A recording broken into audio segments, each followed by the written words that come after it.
So happy to have you.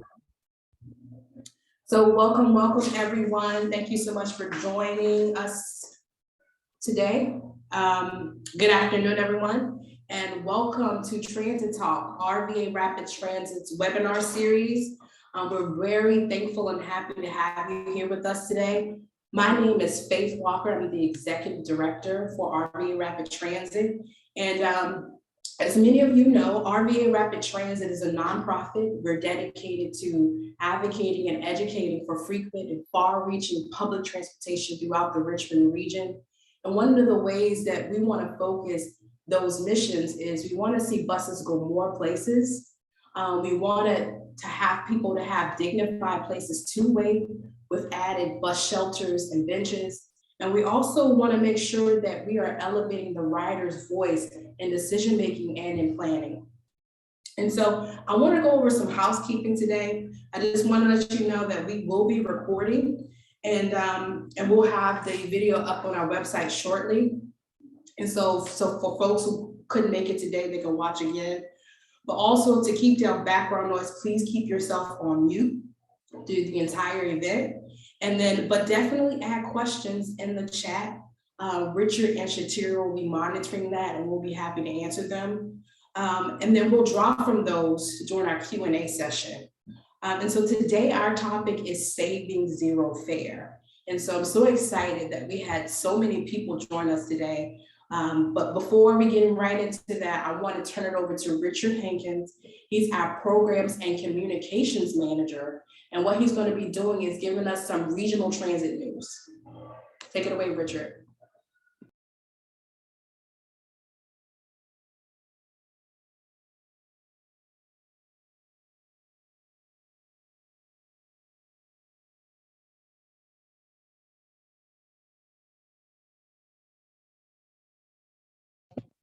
Cool. Hey guys, you can hear me now?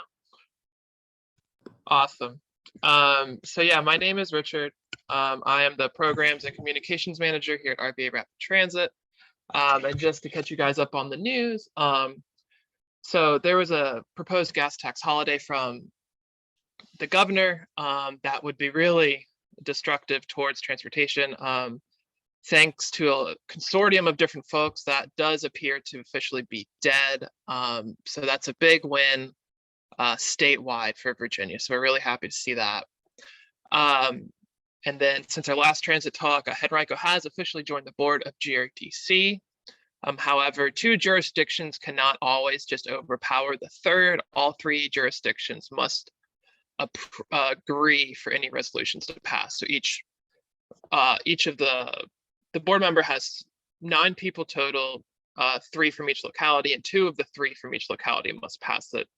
And then in exciting news, there has been a bunch of service restorations. 7 routes, including the Pulse, have had partially or fully restored service. That started just on May 1st, as GRTC is continuing to work really hard to combat the labor shortage. As another big obstacle, quite literally, is the Broad Street repaving, which has been really hard on GRTC because the entire bus network is designed around the Pulse on Broad Street as the spine of the network. But it appears that the paving is ahead of schedule, which is really exciting. So we're hoping that the disruption to transit across the region will be for less time than previously expected. It's currently 1, 2, and 3, so from 3rd Street and downtown all the way to Arthur Ashe Boulevard has been completed. So we're happy to see that. And then I'm just gonna go super quickly over this because Faith is really gonna cover this in the meat of the transit talk. But zero fare, a state gave us an $8 million grant. There needs to be a local match every year. However, it's up in the air on the very first year, and there has been kind of a multi-way tug of war slash political happenings between the mayor, city council, and GRTC, and a little bit with the counties as well.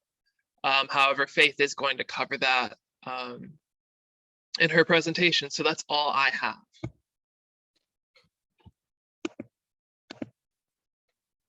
Thank you, guys. All right, so I'm gonna go ahead and get started and share my screen, y'all. Give me a thumbs up if you can see this. Perfect. All right, so thank you so much for being here today. I just wanted to dive right in. Right now, the presentation we want to do is we want to advocate to save zero fare, and we don't have to sacrifice equity for expansion. And I want to share why.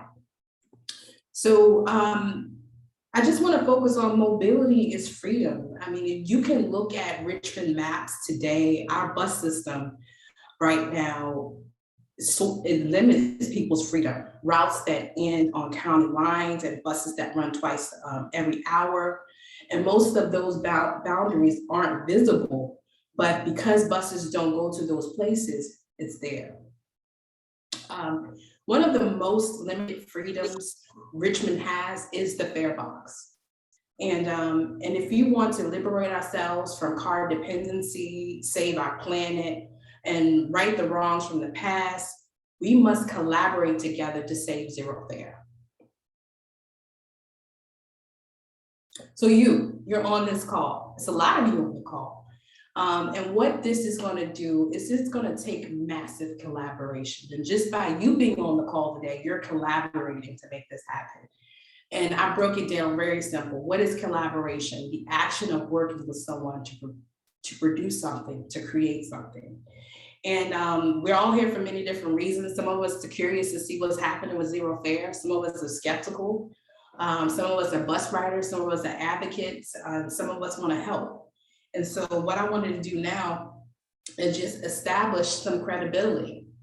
One of the things we've done as RVA Rapid Transit, we've been talking to riders. We've done the work. We've been hearing directly from riders what they need, what they want, and how zero fare has impacted them today. And we'll share a little bit of those comments later. But we've also gathered data. We've gathered data from JRTC, from the Census Bureau, and we really wanted to look at what are the impacts or who is impacted by zero fare. And what we've also done is we've watched other cities. Other cities have actually done studies on how zero fare has impacted and benefited them. And what I wanted to do is share that information with you today.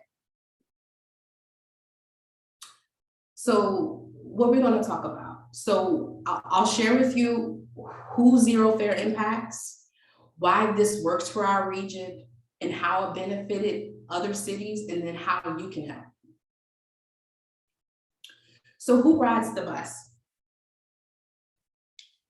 Let me see if I can find my notes. So GRTC has been running buses without charging fares since mid-March of 2020. In part to fight the spread of COVID-19 and protect and provide direct financial relief to riders. Now, our city gave national attention when fares, free fares extended through 2022. Now, zero fare in Richmond is worth savings. 54% of riders earn less than $25,000 a year, and 27% of those riders earn less than $10,000. So for many below the poverty line, bus fares consume a substantial amount of their budget. And before GRTC went fare free, riders were unable to afford those monthly passes. A year or a 30-day pass for a year will cost the rider $728. But with tight budgets, most riders with low incomes are not able to take advantage of these savings. Most riders with below the poverty line, they're spending upwards to $1,000 annually. Now, for some folks, $1,000 may not seem like a lot, but $1,000 back into someone's pocket is life-changing. So the zero fare policy also sped up service as bus riders no longer needed to wait while riders fumble for money to get on board. And as a result, the cost of each mile of bus service around the region actually has gone down thanks to quicker turnaround times. The Zero program also has boosted ridership. And so even though our ridership hasn't declined like most transit agencies around our nation when COVID hit. We maintain some of the numbers that others haven't, and that's what's given us national attention. But our ridership has actually increased. And the Zero program also is has made national news again. And Richmond is one of the few transit systems that has recouped its ridership. Now, this creates a positive byproduct of lowering the region's carbon emissions as well. So what I wanted to do is actually share some stories with you from other riders that we've talked to. When I do click the slide, it will make a lot of noise, so bear with me. So I'll do that now. My name is.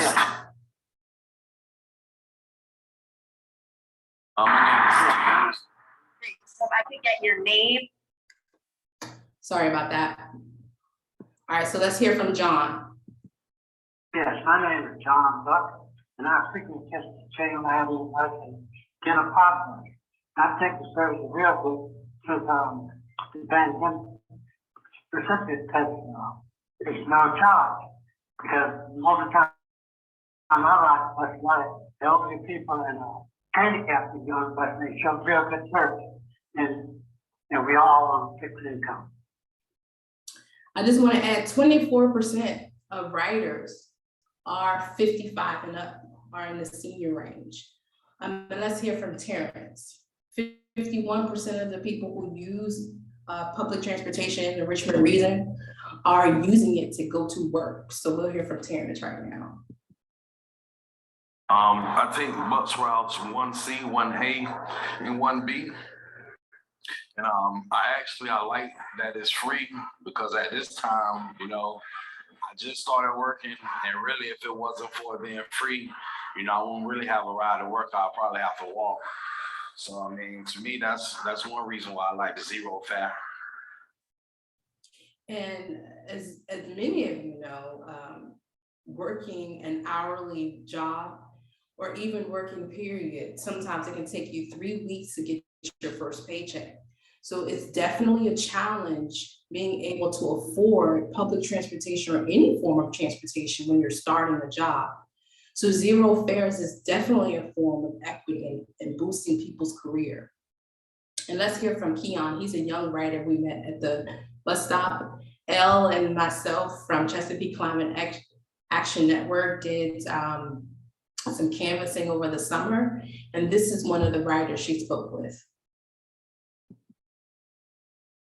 And the routes that you ride most frequently? Yes, ma'am. My name is Keon Yari. I'm a person driver for GRTC every day. I take it to work, take it to the grocery store. I do it to do everything I need to do on a everyday basis. I feel that the way the economy is changing and going now, I feel like the transit should stay free because of the way the pandemic has changed the lives of the many people, not only in Richmond, but in the country. I feel that the bus line needs to stay free. That'll just help the general public as a whole, just to everybody's everyday necessities like work, taking their kids to school, picking them up, taking them to practice, just their everyday living. So I feel that the way Richmond is and how the way the pandemic has changed the city, not only in the past, present, but for the future, I feel that the GRTC transit just needs to stay free. That would not only help me, but that help a lot of people just to save money, being that the state minimum wage just went into effect. So that'll give people a lot more time to, just generally save their money. So just in case the GRTC just eventually just change it to where we will have to pay and we will have a set plan, people will have money in their pocket. So we will already be okay with the gesture of being that the GRTC being able to afford to pay again. But I feel that for the time being, the way it has changed, the GRTC should, at least for the time being, should stay free. And we can all attest that the pandemic has changed a lot, changed our careers, changed income, changed access to vehicles, changed homes, people lost their homes. So a lot of people have been affected financially by the pandemic. So let's take a look at other cities and fare free in other cities. And I wanted to bring up Utah did a study. So in December of 2021, Salt Lake City Mayor Mendenhall approached UTA with the idea of offering free fare for transit riders using local bus, Trax, Skybus, Metro Transit, Frontier Runner. So all of the paratransit, anything related to transit in the Salt Lake City area. The dual goals of Free Fare Initiative were to reduce emissions during the typically poor air quality season and honor the legacy of Salt Lake City's Olympics. Now, staff began working with Salt Lake City on a strategy to turn the mayor's idea into a reality. So on January 26th of this year, the Board of Trustees passed a resolution that delegated the authority of the executive director to claim free fare February. Now, what it did, it brought many agencies. So it brought city agencies, local governments, private businesses, all supported this free fare in February. And so what I wanted to do is they actually did a study of the impacts of what free fare did for that particular month. And I'm going to share those findings with you. And you can also visit their website to dive deep into this. But riding, because it's free, jumped up 53.4%. We've talked to riders ourselves and in conversations, and we asked them, hey, tell us your experience about riding the bus. Well, actually, if it wasn't free, I probably wouldn't have rode it. And so this is getting people to change their habits. It's getting people to move away from operating or only using a vehicle to travel. So that jumped up 53%. Many people rode for work. And this is definitely parallel to why people use the bus here in the Richmond area. And so 25% were using it to work, 20% entertainment, visit family and friends, 16%, run errands, 14%, school 13%, and then healthcare visits 6%. And then if you could look here, 87% are likely to ride more because it's free. And then 81% of people became open-ended. They had open-ended responses. And so it was a positive experience for them. So another thing I want to make aware is a lot of people in Richmond don't even know that the bus is free. And so I think the Salt Lake City did a really good campaign of making people aware that it was free. And so it looks like 95% of folks who used our services that month, they were aware that it was free. And then new riders, over 1/5 of surveys participants were new to riding transit. And so and then it looks like ridership increased in February.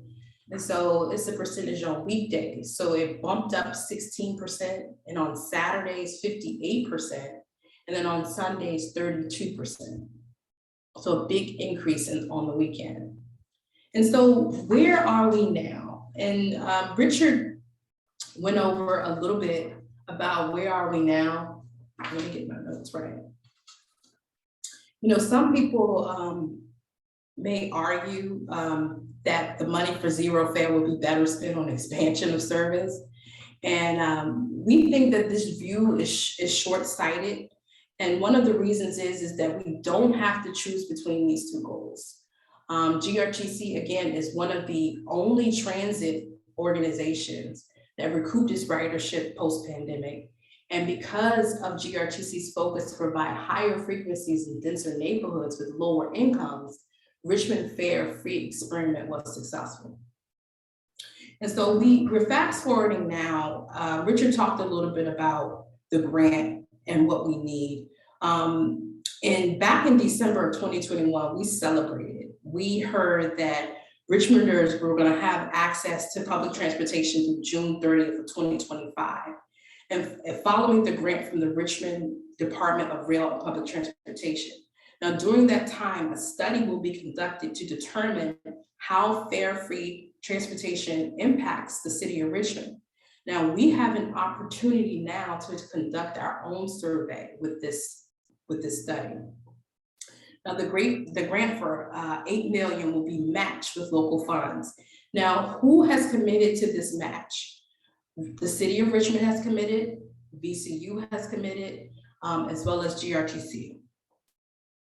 But just a few weeks ago, the bus riders, we felt that may have to start paying again.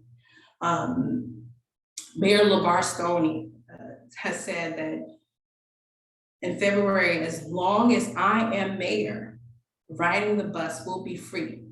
But when he proposed his city budget this March, the mayor did not include the $1 million appropriation in his budget to zero fare for the fiscal year starting July 1. Now, Stoney did reject this notion that his budget neglects zero fare, although his plan doesn't include a specific appropriation for the program. Stoney did recommend that the $8.6 million that he did give in overall city funding to GRTC was enough. And that was an only 7.5% increase from last year. And so one of the things that we wanted to bring to attention, that 7.5 increase was only $605,000. And that increase came under the Virginia state law from the CVTA for the Virginia Transit Association with taxing power. And so thankfully this year, GRTC's board did agree on Monday in a budget work session that they will cover the $1 million that was promised, and zero fare will extend through fiscal year 2023. And so at the end of this, we still need to find those matching dollars. So the first year is the $1 million to match. The next year will be $3 million. The following year will be $4.5 million, and then the next year will be $5.5 million. And so Richmond leaders say they will honor their portion next year, but as you can imagine, a lot of people are skeptical. And so the reason why we're on this call today is we want to engage you and bring to your attention what happens when fares come back. So one of the things that we're worried about is fare enforcement. Going fare free would allow GRTC to end fare enforcement. It will protect passengers from over policing and empower bus operators to avoid conflict. And so as you can imagine, already populations who are in lower income, especially populations, African-American populations, already deal with a lot of over policing. And so this will exponentially add to that. Also, another thing is idle time.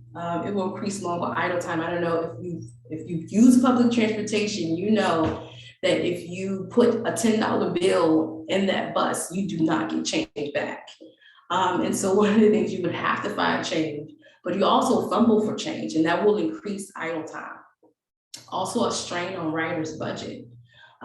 With rising costs throughout the region, throughout the nation, the cost of rent, the cost of food, this will be another strain on riders' pockets. And so again, this word again, radical collaboration, that's exactly what it's going to take to make this happen. And what I wanted to do right now, and I don't know why those slides are in here, y'all. That should not be in there. So forgive me. All right, so take action.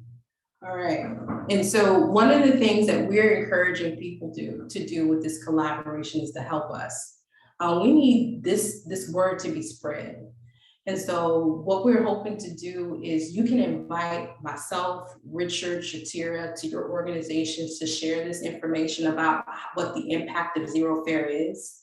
We're asking organizations to host town halls between now and September. Between September and December is when GRTC is finalizing their next budget. And so it's important for us to find those donors to connect. Now, one of the things when we talk about collaboration is who benefits from zero fare. Employees are benefiting from zero fare. And so we're encouraging any organization, any hospital, any business, any corporation that have workers using free fare to step up. This is allowing your employees to get to work free and economically. Also, we're encouraging you to, again, between now and September, to sign our letter of support, invite others to these town halls, connect us to people who can help support zero fare, but also take the time to talk to your local leader about this.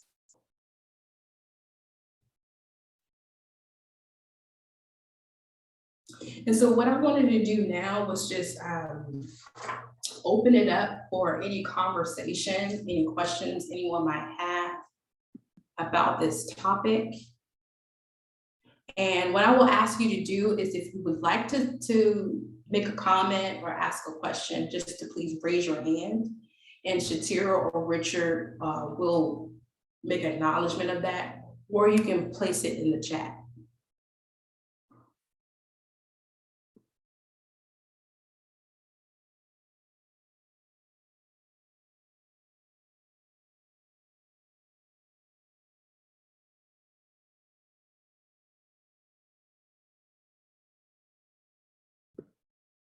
Really, we got a quiet bunch today?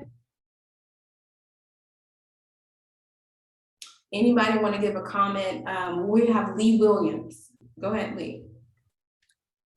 Hey, thanks. It was going to take too long for me to type it into the chat. So I have two questions. Are you mobilizing folks to say anything positive to City Council at this Monday night's meeting? And my second question was, do you already have advocates on the City Council who can help with this ask? Yes, so we have a few advocates on City Council. So with that Addison, she escapes my name. My mind just went blank. President, 7th District. I just can't. Newbill? Newbill, Cynthia Newbill. Yes, so all of these City Council members are supportive of zero fare. And yes, any way anybody can put this in the ears of City Council would be helpful. We did a pledge, or we did a drive for the last few weeks, encouraging City Council to vote and add it to that budget, but that fell through. But still, between now through September, we have to get more people on board on this. Thank you. Cool. We did have one question in the chat. Tony Williams asked how long zero fare has been in effect, and also just to add on to that, why? You know, what was the original motivation? Well, zero fare has been in effect since 2022. The original motivation was to keep people safe. So, and in order for people to not transmit the virus, the better way for people to board the bus was through the back of the bus. And because of that, you could not pay fares. And so that kept the essential worker safe, but also the operator. Also between then, there was a lot of COVID relief dollars that paid for a lot of transits fare free. And so that COVID relief has dried up. So now we're at a point now where the DRPT has seen the impacts of zero fare for this region. And so they're now willing to match to cover those dollars. So that's where we are now. And Whitney, I see your hand. Yeah, hi, my name is Whitney. I'm with 1st District, Richmond City Council. And I don't know, but GRTC's board verbally committed the $1 million to my knowledge. So I'm not sure what else the city could do. I just wanted to point that out. Yes, so GRTC has already committed this year for that $1 million. And then the official vote will take place on the 17th of this month to add that to their budget. Now, what city council can do is collaborate. I don't think that 1 million should be put on the shoulders of any particular body. Everyone in every region is benefiting from zero fare, whether that's residents or businesses. And so at this point, what I'm asking everyone to do is we're not here to put it on any one particular region's shoulders. What we're saying is we need collaboration. Everyone has to come to the table. Great. And I guess my follow-up question would be, are you engaging any of the other counties in this conversation? And if so, like, what is their general attitudes about it? We're sort of getting the same feedback, the same energy that we're feeling. People are feeling that they're being pressured or pushed in the corner. Again, our message at RVA Rapid Transit is every resident throughout the region benefits, no matter what jurisdiction you're in. And so we are reaching out to anyone. So these town halls, we're asking town halls take place in Goochland, in Chesterfield, anywhere the buses run.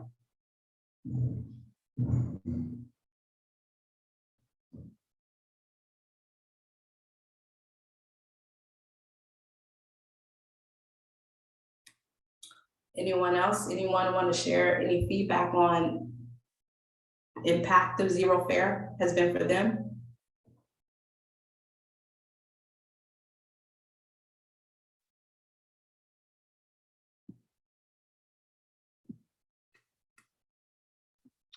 I can share one. I was in Miami a couple months ago, and I felt like I had been transported back to the past just because I was riding the bus. And all of a sudden, the bus missed a stoplight cycle just because somebody was fumbling for their money, and not everybody could get on the bus. So it was funny seeing myself having just taken for granted how nice zero fare was, not even just for the financial component, but just the bus just runs a lot smoother.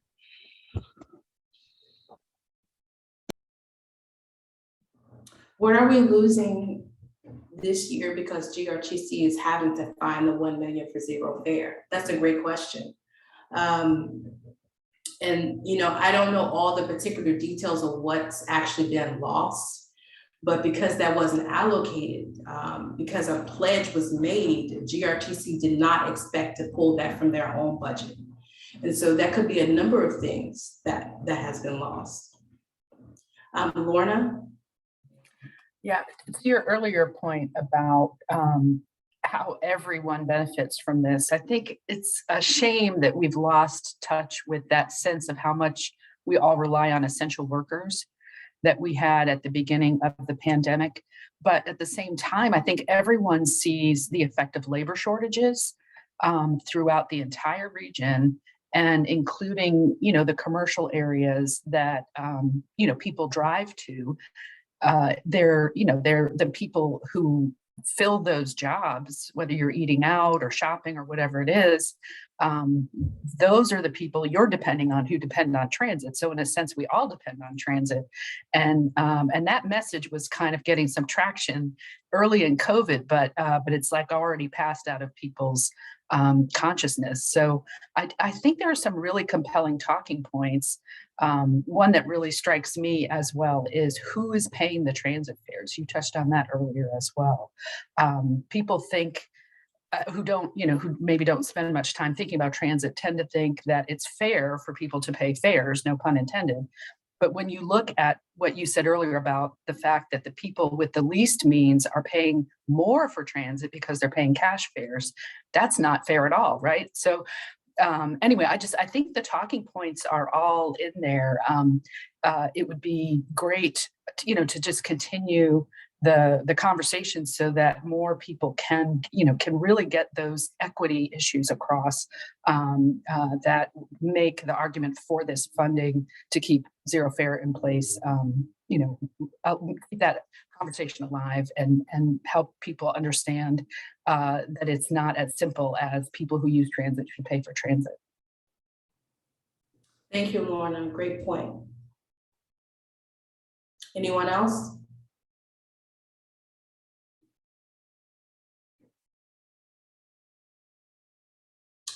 All right, so we're gonna go ahead and just close up.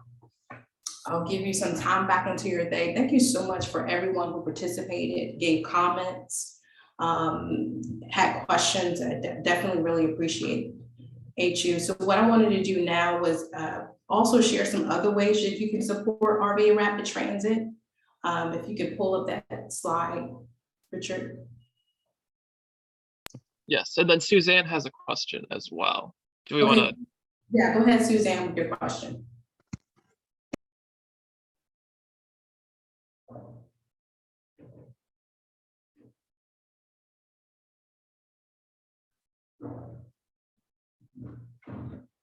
Can you hit unmute, Suzanne? Oh, I'm sorry. I want to make sure that we are all very aware of every avenue to address this issue. And I need clarification about, did the counties contribute money toward zero fare?